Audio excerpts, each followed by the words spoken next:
eyes in the sky, gazing far into the night. I raise my hand to the fire, but it's Panik Atakan var değil mi? Yani o resmi. Hüseyin. Ama hindi değil ha brat, senden sonra. Hindi değil lan oğlum. Pes olmaz. Abi şu da brat. Kıyamam bir yerde. Pes olmaz da. Ya yapayım. Narahat olma. It's no use, cause you can't stop it from shining through. Herkesi sağlam yapıcı kanalına ayırmış abi. Çevrede Çin odaklı push məşqi. Bunlar Qarayeva. Öftədir bu dəqiqə. Mayın 30 yarışı olacaq, ona hazırlaşır. Azı Turan. Ne vaxt çıxmışdı yarışa? 24'te kaldım 24'te. 2009. Ne olmamışdı? Qalarsın inşallah, alsın, gələn səfər. Turan bu arada gənc qardaşımız 2007 sənə. 2007 təvəllüdünə görə çox qəşəng olması var. Nəysə belə, indi məşqimiz atıram. Storyaya suallar gəlib, onları cavab verəcək. Məşqin sonunda, ya ortasında. Nəysə, getdik. Birinci razmin kaseti işləyəcək, ondan sonra 2 set tam tükəniş. It's true, baby, let the light shine through. If you believe it's true, baby, won't you let the light shine through? For you, for you, for you, for you, for you, for you, for you, for you. Won't you let the light shine through?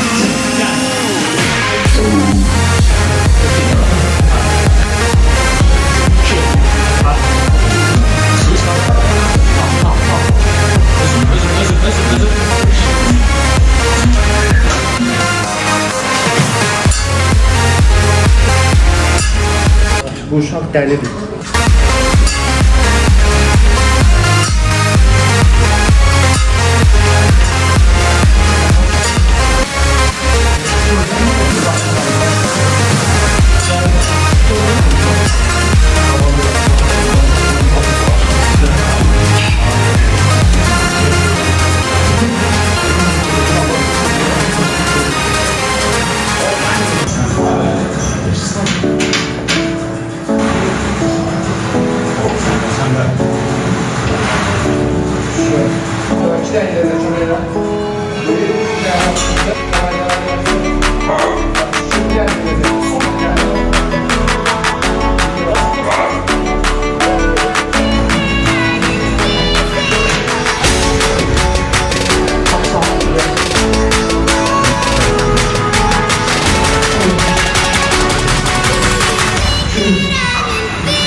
sənin burada dizin və belin proje kimi olmalılar. Dizi biraz qapqalıdır. Bunu baxın belə sulu açdım. Trapezi bıraktım. Otur presisi. Ay sağ ol. Sadece üst komşusunu döndür. Yok, koltuğa bana vermem. Bak üçgayda araçın. İçinde falan yerinde kalsın. Sadece bak buranı döndür. Bak. Tamam iyi olma. Biraz. Bakmasın. Düşürəm. Məşqi bitirdik, push deyən axırına gəldik. Məşq həqiqətən çox qəşəng keçdi məncə, fikrimizcə. Yəni məşqin ortasında danışasıydıq əslində. Danışa bilmədik o qədər. Danışa bilmədik, yəni hər an başım çəkiyə qarışdı, şeylərdə girdik, bastıq, elədik, qəşəng pump oldum. Ondan sonra pozirovka falan, sualları saxladıq axıra. Başlayaq yavaşdan istəyirsiniz verdiyiniz sualları cavablandırmağa. Rasim Babayev sual verir. Kartof, toyuq, düyü kimi yeməklərin kalorisini pişmiş halda ikən necə saymaq olar? Mənim fikrimcə tam dəqiq saymaq olmaz elə. Mənim fikrimcə pişməmiş halda daha yaxşı olar. Pişməmiş halda ölçsən daha yaxşı olar. Çünki məsəl üçün deyirəm, 300 qram toyuq sən elə bişirə bilərsən ki, o gəlib 150 qrama da düşə bilər, 200 qrama da düşə bilər. Düyü də həmçinin 300 qram düyüyə sən elə su qata bilərsən ki, o 500-ə də qalxa bilər, 600-ə də qalxa bilər. Yəni pişmiş halda tam dəqiq ölçmək olmaz. Ona görə ən yaxşısı, yəni hamının da işlətdiyi kimi çiğ halda ölçüb kalorini ona görə hesablamaq lazımdır. Çiğ 300 qram pişəndən sonra da yenə düyü orada qalır, suyu canına çəkmiş olur. Yəni yenə də totalda eyni kalori qalmış olur. Ona görə də çiğ halda ölçmək daha yaxşıdır. İkinci sual, kalori saymaq mütləqdirmi? Axır məqsədə balıq ola bilər, ya klim balıq ola bilər, definasiya ola bilər. Yəni, konkret bir məqsədiniz varsa, kalorini mütləq şəkildə saymaq lazımdır. Yox, əgər həvəskar məşq edirsə, sadəcə fit bədənə sahib olmaq istəyirsinizsə, işi o qədər də ciddi almağa ehtiyac yoxdur. Üçüncü sual istəyirsən sən oxu. Bir şeyə bağımlılığın varsa, necə azad olmağa çalışardım? Bir şeyə bağımlılığın varsa, əgər sən nə vaxt o bağımlılığı özünü yaxın hiss edirsənsə, ondan uzaq durmağa çalışmalısan. Yəni iradəndən asılıdır. Biraz iradədən də asılıdır, amma çalış ki, iradəvi çox da ortaya qoya biləcəyin yerlərə getməyəsən də. Yəni, iradəni işlədə biləcəyin yerlərdən uzaq durmağa çalış. Məsələn, telefon bağımlılığından danışaq. Telefona nə vaxt bağımlı olursan? Telefona daha yaxın olduğun müddətlərdə. Telefona özünü daha yaxın hiss elədiyin müddətlərdə istər-istəməz əlin telefona doğru gedəcək. Orada reels, videoları çevirməyə başlayacaqsan. Ona görə çalışa bildiyin qədər telefonu özündən uzaq tutmağa çalış. Belə bir deyim var da, 21 gündən sonra o hərəkətə bağımlılığın azalır. İlk 7 günün sənin kritik həftəndir də belə birinci həftə. Sən o birinci həftəni yola verdikdən sonra 2 həftə sənin üçün rahat gəlməyə başlayacaq. Əsasən yuxudan oyanandan 1 saat sonra və yuxu yatmazdan 1 saat əvvəl telefondan uzaq durmağa çalış. Belə bir şey də əlavə edə bilərəm ha. Nəyəsə bağımlılığın varsa, bağımlılığın var kimi görürsən, o sənə daha cazibədar gələcək məncə. Ona görə yəni onu atmaq istəyirsənsə, mən bunu atmalıyam demək lazım deyil. Yəni nəyimə lazımdır? Atım getsin. Yəni bunun mənim bir xeyri yoxdur. Yəni onu məqsəd kimi qoysan, məncə daha çətin olar. Yəni prosta boş vermək lazımdır. Yenə də hamısı mentalda gəlib bitir, sənin iradəndə gəlib bitir. Arıqlamaq üçün kardio vacibdir, yoxsa güc məşqi? Əslində ikisi də vacibdir. Bu sənin öz məqsədindən asılıdır. Formaya düşmək istəyirsənsə, ikisi də mütləqdir. Əsas məqsəddir. Yəni güc artımı istəyirsənsə, formalaşmaq istəyirsənsə, ikisi bir yerdə daha yaxşıdır. O özünü düzgün bölüşməkdən asılıdır, həftəyə bölməkdən asılıdır. Burada Ömər müəllimin çox düzgün vurğuladı. Mən onun cümlələrini nəzərən bir şey də əlavə etmək istəyərdim. İnanıram ki, siz də mənə qatılacaqsınız. Bundan əlavə olaraq insan əzələ kütləsi artdıqca onun gün ərzində yandıra biləcəyi kalori də daha çox artır. Yəni nə qədər çox əzələ kütlən varsa, bir o qədər daha çox kalori yandıracaqsan gün ərzində. Keçək növbəti suala. Özün kök olsaydın, necə arıqlayardın deyə bir sual veriblər. Zaten mən əvvəl kök idim. Ətrafdan da bayağı bir zorbalayırdı. Bu arada ihadım halını mən görmüşəm. Sən də zorbalamısın. Zorbalayanlardan da biri mən olmuşam. Necə arıqlayardın? Disiplində qalmaq lazımdır. Yəni məşqə getmək, düzgün qidalanmaq bir gün içində olan bir şey deyil, bir həftənin içində olan bir şey deyil. Ayları, illərə olacaq bir şey var. Ay sağ ol, yəni bunu həyat tərzinə çevirmək lazımdır. Qısaca belə deyim, disiplində qalmaq. Başqa heç bir Bunun şey. əksini də mən deyim, bu arada çox arıq olmuşam. Hatta ikimiz də professional idmandan gəlmişik, yəni biz bu sferaya deyək. Mən də yəni aşağı çəkib güləşdiyim üçün çox arıq olmuşam. Mən də yəni zorbalanmışam arıq olduğum üçün. Çox adam elə bilir ki, arıq olub kökəlmək daha rahatdır. İkisi də çox çətin, yəni bir dönəmdir. Mən çox çətinliklə kökəlmişəm. Maksimum 65 kilo olmuşam, indi 84 kiloyam. 94-dən düşmüşəm bu arada. Biraz da öz əlavələrimi etmək istəyərdim. Daha doğrusu öz səhvlərimdən əlavə etmək istəyərdim. Mən özümü bilə-bilə kökəlmişəm. Yəni elə bilirdim ki, daha çox kökəlsəm, daha çox əzələ kütləsinə sahib olacam. Əksinə bu yanlış bir fikirdir. Nə qədər kökəlsən, o qədər çətinləşəcək sənin əzələ kütləsi qazanmağın. Mən özüm 60 kiloda bu idmana başlamışam, 78-79 kilolara qədər çıxmışam. Sadəcə yağ artımı oldu, əzələ kütləsi o qədər çox artmamışdı. Ondan sonra biraz kalori hesablamağı öyrəndim. Almalı olduğum protein, yağ, karbohidratı araşdırdım və buna uyğun makrolarımı düzəltdim. Bu arada kardiyo bankda da lazımdır definasiyonu. Əlbəttə. Ondan sonra kardiyoları da əlavə elədim. Mənim ən böyük səhvlərimdən biri bu idi ki, kardiyo ümumiyyətlə eləmirdim həmin dönəmlərdə.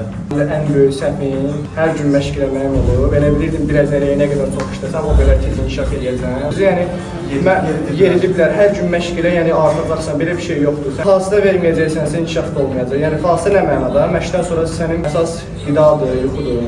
Onda sən bərpa olursan, böyüyürsən, əzəllərin bərpa olunur. Əsas inkişaf prosesi zaldan kənarda gedir. Düzgün yuxu, düzgün əzələni qidalandırmaq lazımdır ki, inkişaf eləsin. Yəni mənə görə bu işin, zalda olan işin, yəni görəcəyin işin 30%-dir, yəni sırf 70%-in yuxudur, yeməkdir. Əsas disiplindir. Disiplin yoxdursa nəticə yoxdur. İstədiyimizi yeyərək kökəlməyin yolu var. Var. Amma Yenə də məqsədə baxır. Yağlı kökəlmək istəyirsən, əzələli kökəlmək istəyirsən, necə kökəlmək istəyirsən. Təbii ki, xərclədiyindən daha artıq kalori qəbul edirsənsə, istədiyin qidalardan kökələcəksən. Amma az qəbul etsən, biraz. burada bir məsələ var ki, əzələ kütlən qalxmayacaq. Çünki sən istədiyin yeməklər şirniyyat ola bilər, karbohidrat ola bilər. Bunlardan da yetəri qədər zoğal almırsan deyə və gündəlik normadan artıq kalori alırsan deyə yağlı kökələcəksən. Nəticə olaraq verdiyimiz suala əsasən bəli olar. İstədiyimiz qidayla kökəlmək. Bana sual verin. Nə sualdır? Abi yağmurcudur da biraz. Uşaq stopluyor. Yaxın uşaq. Manav. Hüseyn Nəsrov, çempionumuz, sual verib. Bu idmanda idealın kimdir? Buna gəl, hərimiz bir cavab verək. Bu idmanda idealın kimdir? Yarış cəhətdən Jeffseydi ideal olaraq görürəm. Mental cəhətdən amma David Lee. Çünki özüm də zəiflikdən bu yana gəlmişəm. Düzdür, Jeffsey də əvvəllər zəif olub, amma o güləşlə falan məşğul olub, yəni biraz fiziksel olub. Yarış cəhətdən daha çox Jeffsey'nin tərəfindəyim. Son vaxtlar John Skywalker'ə də aşiq olmuşam. John Skywalker. Mənim idealımdır da. Biggest Fear, Ryan Skinner. John Skywalker. Səndə də. Repostlarıma girib baxsam, sonra Hamımız da olur ola. Girəm Turan Ömər. Repostlar. John Skywalker. Yaşadığı talihsiz olaylardan dolayı bu dəqiqə yəni çox pis vəziyyətdədir, amma Geri qayıdır. geri qayıda bilər, amma Geri qayıdır olsun. qayıdır, en azından natural olaraq qayıdır. Natural olaraq qayıdır. Bəsən? Məndə yarış cəhətdə, yox mental cəhətdən deyəcəm, ən idealım. Rich Piana. Zəhmətlik. O adamın mentalı həqiqətən mənə ləzzət edir. Çox şey danışmaq olar haqqında, amma yəni ən sadəsindən girib bir dənə YouTube-da Rich Piana'nın danışıq videosuna baxsaz, yəni sadəcə bu idmanda yox, həyatda sizə Çox şey öyrədə bilər. çox şey öyrədir. Ona görə idealım odur. Mən bir dənə sual gəlib, Manafov Hüseyin verib ki, sən...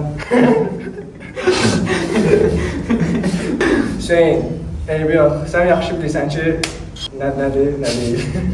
Gənclər, videonu bağlayırıq, ümid edirəm, bəyəndiniz, verdiyiniz suallara ümid edirəm ki, ətraflı cavab verə bildik. Əlavə nə sualınız olsa, nə qaranlıq qalsa bu idmanla bağlı yorumlara yaza bilərsiniz. Bacardığımız qədər cavablayaq. Çalışacağıq, bu komanda ilə yenə videolar gəlsin. Heç sən videonu bağlayıram. Gələn videolarda görüşərik. Estetik qalın. Güclü qalın. Və trendlə qalın. Sonda da bizə bu şəraiti yaratdığı üçün Rapid ailəsinə təşəkkür edirəm. Görüşərik. Oh!